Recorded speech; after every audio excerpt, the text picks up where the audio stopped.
yelling, "Taser, taser, taser!" And nothing happened. And then he told me... Elle sportait l'insigne pour faire respecter la loi. Mais derrière l'uniforme, certaines dissimulaient de sombres secrets qui allaient choquer le pays. What do you mean by blowjob? I put a stick in my mouth. Okay. Yeah. And did he ejaculate? No.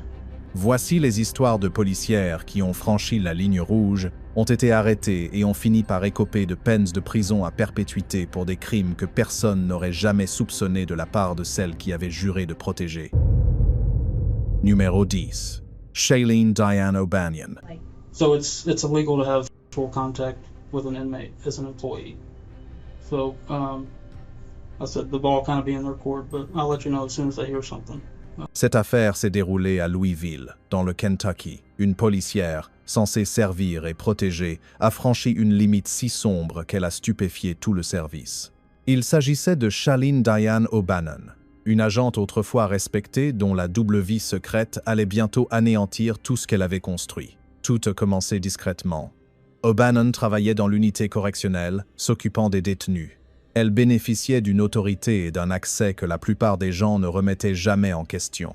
Mais derrière son insigne, elle tissait des liens dangereux, des liens qui allaient mener les enquêteurs au cœur d'un réseau de corruption, de trafic et de trahison, au sein même du système censé faire respecter la loi. Lorsque les premiers signaux d'alarme sont apparus, ils semblaient mineurs.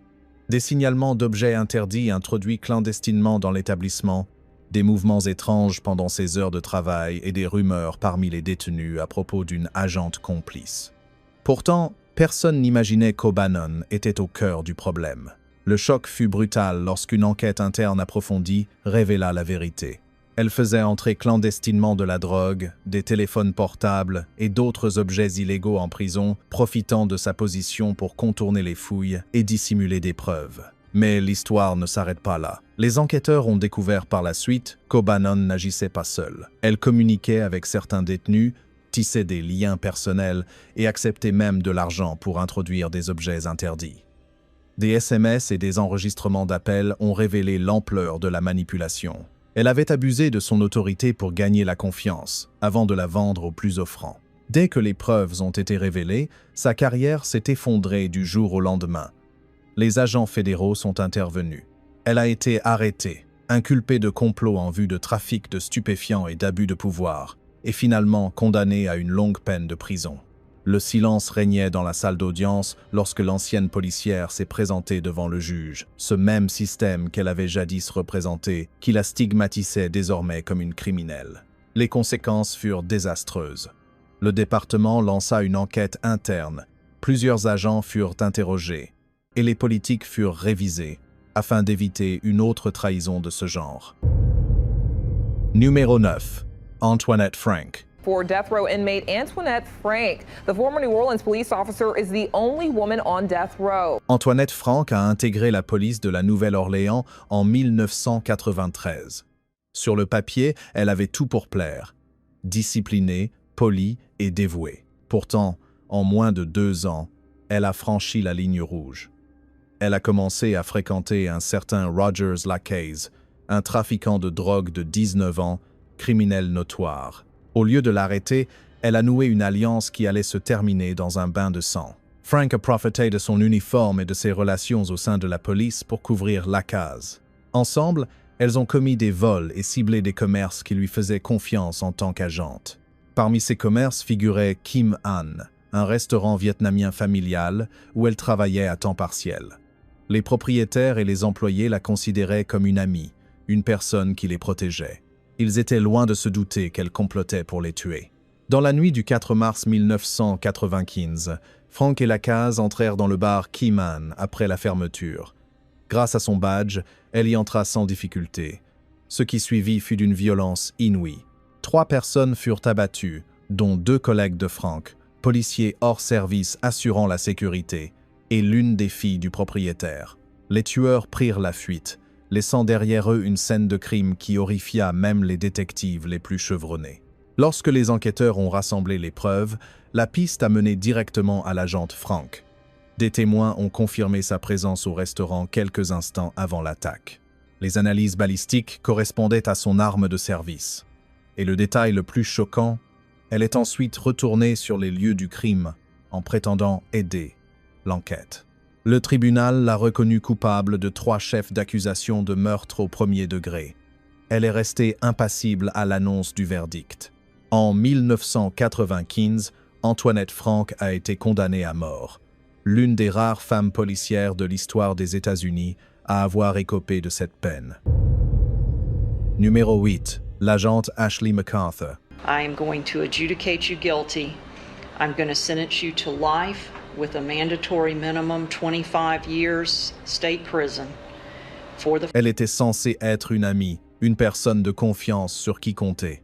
Au lieu de cela, elle est devenue une meurtrière. C'est le cas d'Ashley MacArthur, une ancienne technicienne de scène de crime qui a assassiné son ami proche Taylor Wright, détective privé et ancienne policière, pour une histoire d'argent et de mensonges. En septembre 2017, Taylor Wright s'est confiée à Ashley alors qu'elle traversait un divorce difficile.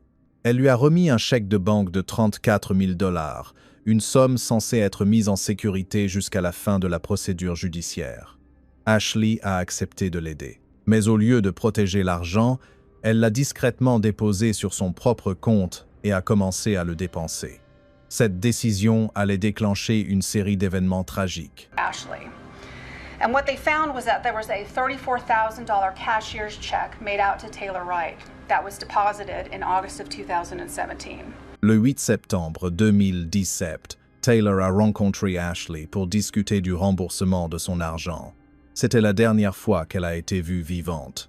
Ashley a déclaré à la petite amie de Taylor et à la police que Taylor était partie en trombe acheter une bière, oubliant son téléphone. Au début, les enquêteurs n'avaient aucune raison de douter de sa version. Ashley était calme, coopérative et a même aidé aux recherches. Mais bientôt, son récit a commencé à se fissurer. Les relevés téléphoniques ont révélé que les déplacements d'Ashley ne correspondaient pas à ses déclarations. Au lieu d'être chez elle, son téléphone a émis un signal près d'une propriété rurale à Cantonnement, en Floride, un terrain appartenant à sa famille. Quelques jours plus tard, elle a envoyé un SMS au numéro de Taylor en se faisant passer pour elle, afin de faire croire que Taylor avait fugué. Les enquêteurs ont commencé à avoir des soupçons. Brides would put things over here, the gazebo was used, and on the back side of the property down here it gets more of a natural look. Not this area, no. 2 semaines plus tard, la vérité a éclaté. Lors d'une perquisition au domicile familial d'Ashley, la police a découvert la dépouille de Taylor Wright, enterrée sous du béton et du terreau, une balle dans la nuque. Les faux SMS, l'argent disparu, le déroulement des événements, tout reliait Ashley. Elle a été arrêtée et inculpée de meurtre avec préméditation. Lors de son procès en 2019, l'accusation a présenté les preuves. Le détournement de fonds, la tromperie et le meurtre prémédité, destiné à dissimuler les faits. Le jury n'a mis que quelques heures pour la déclarer coupable. Le juge a condamné Ashley MacArthur à la prison à vie. Numéro 7. L'agente Kim Potter. Yelling, taser, taser, taser. And nothing happened.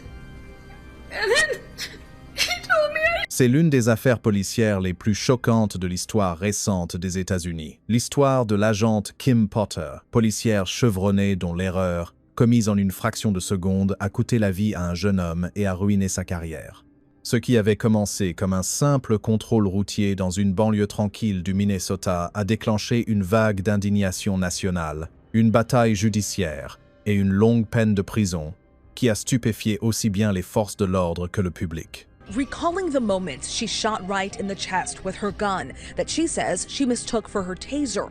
In April, Wright was initially pulled over for an expired tag and an air freshener hanging from the rearview mirror. Le 11 avril 2021, l'agente Kim Potter, forte de 26 ans d'expérience au sein du département de police de Brooklyn Center, a interpellé Daunte Wright, un jeune homme de 20 ans. Le motif semblait simple, une immatriculation périmée et un désodorisant accroché au rétroviseur. Mais en vérifiant son identité, les agents ont découvert qu'il faisait l'objet d'un mandat d'arrêt. Alors qu'il tentait de l'arrêter, Wright a résisté et est remonté dans sa voiture. En quelques secondes, tout a basculé. Les images de la caméra corporelle ont montré Potter criant « Taser, taser, taser », mais elle tenait son arme à feu. Elle a tiré une fois, touchant Wright à la poitrine. La voiture a avancé et s'est écrasée. En quelques instants, Don't Wright était mort. Potter a immédiatement réalisé son erreur et s'est écrié « J'ai pris la mauvaise arme ». Toute la scène a été filmée, déclenchant d'importantes manifestations dans le Minnesota et à travers le pays. L'enquête a été menée rapidement. Potter a été inculpé d'homicide involontaire au premier et au deuxième degré. L'accusation a soutenu que sa formation et ses années d'expérience rendaient son erreur inexcusable. La défense a plaidé l'accident, une tragique erreur humaine commise dans un moment de stress intense. Mais pour le jury, les preuves étaient sans équivoque. Un jeune homme était mort et une policière avait manqué à son devoir de responsabilité.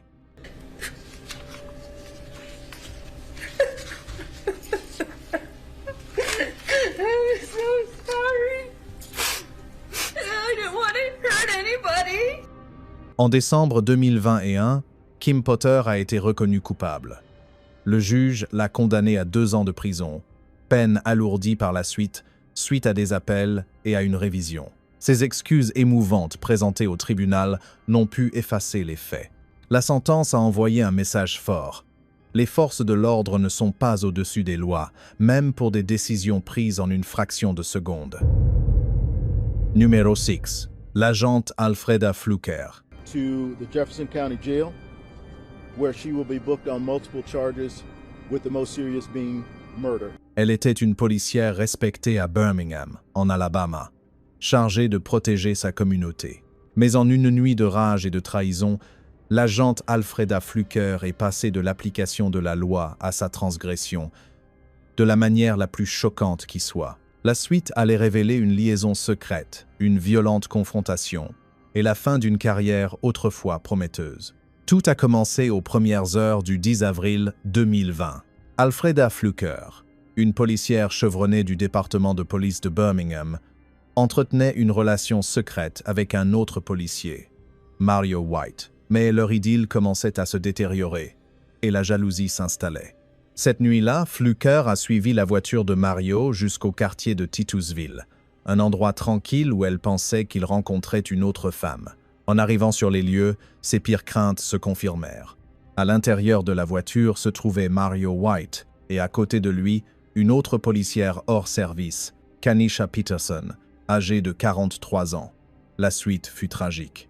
Des témoins ont déclaré plus tard aux enquêteurs avoir entendu une rafale de coups de feu déchirer la nuit. À l'arrivée de la police, Peterson a été retrouvée sur le siège passager, criblée de balles. Elle est décédée sur place. Fluker n'a pas pris la fuite. Birmingham Police Detective. It has been determined that the suspect and shooter was also a Birmingham Police Detective. Au contraire, elle est restée dans les environs jusqu'à ce que les enquêteurs établissent un lien avec la fusillade. Quelques heures plus tard, l'agente, autrefois réputée pour son calme et son professionnalisme, était menottée et accusée de meurtre. Le chef de police Patrick Smith a qualifié cette arrestation de l'une des plus difficiles jamais effectuées par son service. L'insigne qu'elle portait jadis comme symbole de justice est devenu le symbole de sa chute. Au cours du procès, l'accusation a exposé les faits en détail. Les SMS, la jalousie, les coups de feu. Selon elle, il s'agissait d'un acte prémédité, motivé par la rage. Le jury a partagé cet avis. Alfreda Fluker a été reconnue coupable de meurtre avec circonstances aggravantes et condamnée à la prison à vie sans possibilité de libération conditionnelle. Numéro 5. Tina Gonzalez. Tout a commencé fin 2019, lorsque des rumeurs ont circulé dans la prison du comté de Fresno. L'un des leurs aiderait peu être des détenus à enfreindre le règlement de manières inimaginables. Les agents ont alors remarqué des comportements étranges chez certains détenus. Privilèges supplémentaires, activités nocturnes et échanges de messages codés. Lorsque les enquêteurs internes ont examiné les images de vidéosurveillance et les registres de communication, leurs découvertes ont été choquantes. Ils ont découvert que Gonzalez communiquait secrètement avec un détenu chargé de sa surveillance. Leur relation a rapidement franchi toutes les limites professionnelles et déontologiques. Selon les enquêteurs, Elle aurait découpé un trou dans son pantalon d'uniforme pour avoir des relations sexuelles avec le détenu, en pleine prison. Elle est également accusée de lui avoir fourni un téléphone portable, des lames de rasoir et d'autres objets interdits susceptibles de mettre en danger les autres agents. Interrogée par les enquêteurs, Gonzalez a d'abord nié les faits. Mais les preuves étaient accablantes. SMS, relevés d'appels et témoignages d'autres détenus ont révélé la vérité. Elle avait abusé de son autorité non seulement pour enfreindre la loi, mais aussi pour mettre en danger ses collègues et compromettre la sécurité de l'établissement.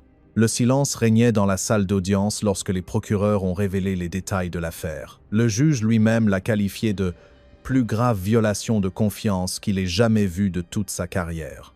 Gonzalez est resté impassible à la lecture des chefs d'accusation, relations sexuelles avec un détenu, trafic de marchandises interdites et manquement à son serment. Lorsque le verdict a finalement été prononcé, la salle d'audience a retenu son souffle. Tina Gonzalez a été condamnée à 7 mois de prison et 2 ans de mise à l'épreuve. Le juge a déclaré qu'elle avait détruit son intégrité et jeté le déshonneur sur tout un service. L'ancienne policière, jadis respectée et qui avait juré de faire respecter la loi, est devenue elle-même une détenue, enfermée derrière les mêmes murs qu'elle avait jadis protégés. Numéro 4. Courtney Brown et Christy Wilson. À Roswell, en Géorgie, 2 policières, Courtney Brown et Christy Wilson, étaient censées protéger la population. Mais leurs agissements lors d'un contrôle routier en 2018 ont choqué le pays tout entier et ont mis fin à leur carrière. Tout a commencé par un simple contrôle routier pour excès de vitesse, un après-midi pluvieux d'avril. Sarah Webb, au volant de sa Chevrolet argentée, a été arrêtée pour vitesse excessive. Elle s'attendait à un avertissement, voire une amende.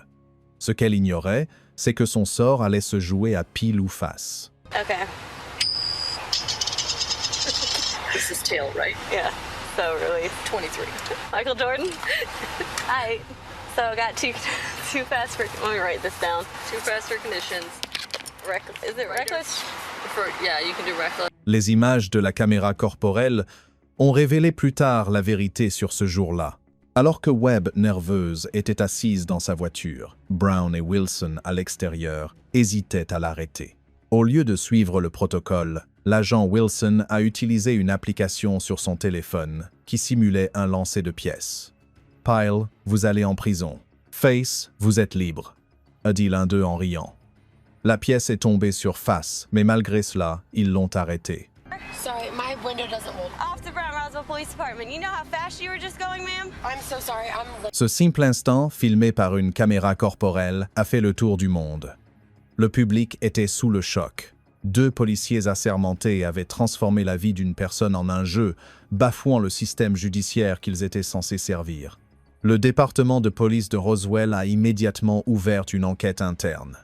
Les images ont démontré que les policiers n'avaient pas simplement commis une erreur. Ils avaient bafoué la loi.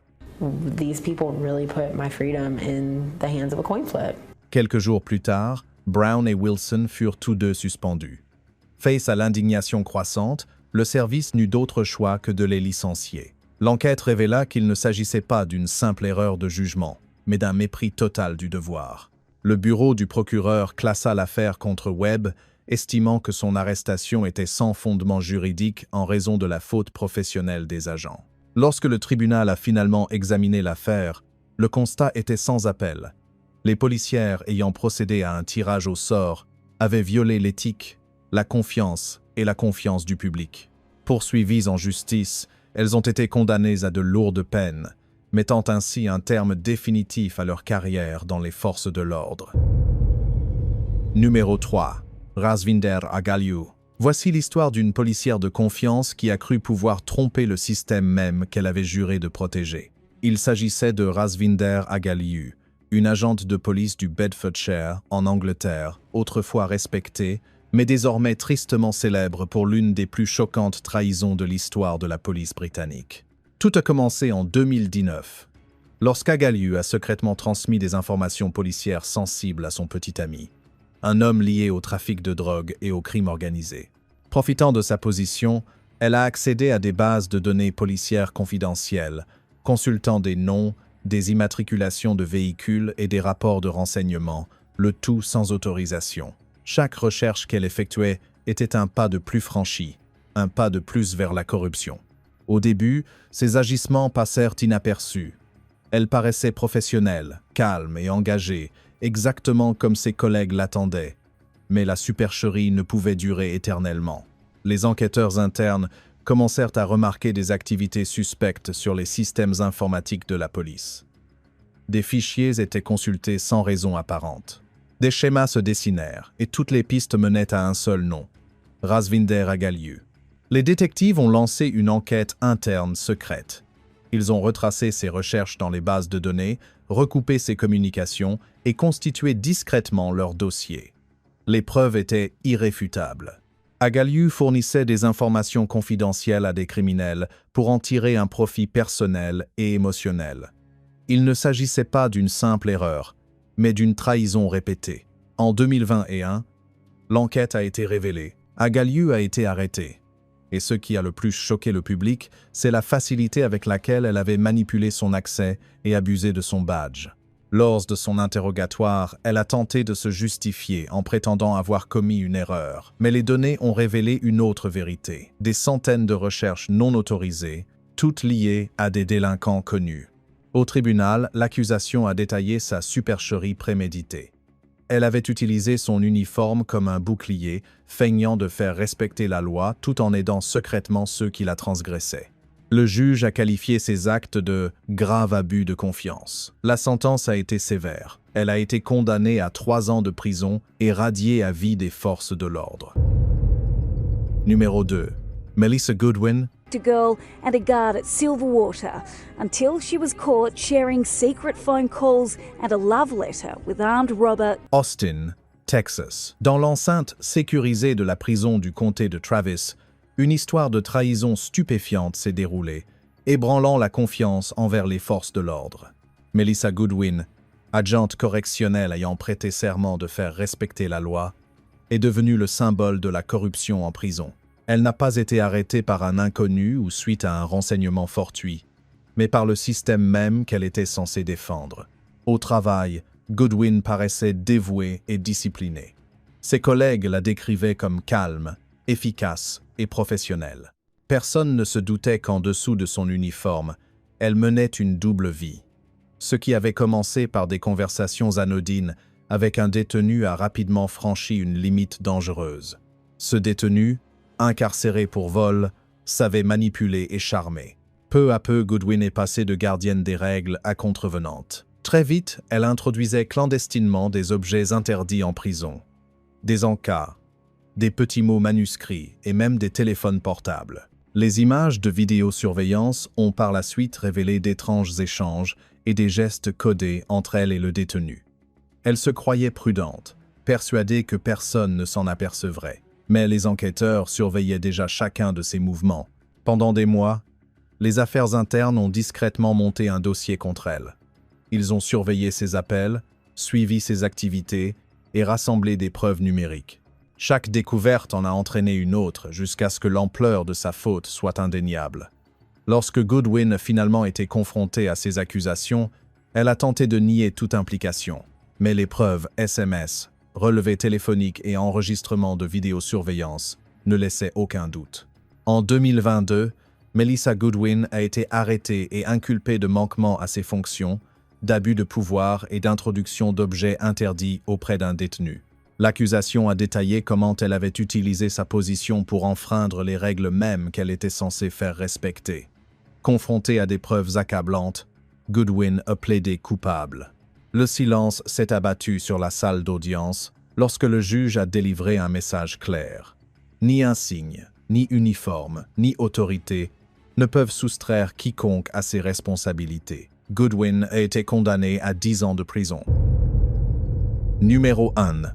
Sergeant Kawana Jenkins. A couple of other examples. Authorities say a former jail staffer put herself in a compromising position with a male inmate in a private jail office. Janvier 2023. Au sein de la prison du comté de Fulton, en Géorgie, une histoire se tramait discrètement. qui allait bientôt éclater au grand jour et devenir l'un des scandales les plus humiliants de l'histoire des forces de l'ordre de l'État.